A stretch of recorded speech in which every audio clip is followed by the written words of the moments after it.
কাবলাল ইফতার, ইফতারি সামনে রেখে দোয়া কবুল হয়। বিশ্বাস হয়? কি সামনে রেখে? সামনে ইফতারি। বসে থাকে আমরা তৃষ্ণায় সারাটা দিন, ছাতি ফেটে যায়। আল্লাহ দেখে, দেখতে দেখতে আল্লাহর একটা সফট কর্নার তৈরি হয়। এটাই সুযোগ কাজে লাগানোর, ঠিক কিনা? মুমিন ঝুব্ব যে কোপ মারে, সময় মতো কাজ করে, ঠিক কিনা? আল্লাহ তখন ফেরেশতাদেরকে জিজ্ঞেস করে, এই ঘটনা কি? খায় না যে? খায় না কেন? আল্লাহ রোজা রাখছে। এগুলো কি? রো আফজা, পেঁয়াজ, আলুর চপ, বেগুনি, মুরগির রান। খায় না। খায় না কেন? ওরা যে ক্ষুধার্ত, আল্লাহ আপনার ভয়ে।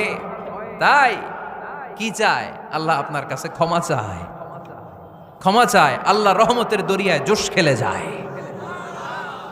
আল্লাহ তখন বলে, আমারে দেখছে নাকি ওরা? ফেরেশতারা বলে, না দেখে নাই। আমার জান্নাত জাহান্নাম দেখেছে? না দেখে নাই। আমারে না দেখে, জান্নাত জাহান্নাম না দেখে আমার এত ভয় করে। যাও, আজকের এই রোজার বিনিময়ে এখন বান্দা যা চাইবে সব কবুল করে নেব।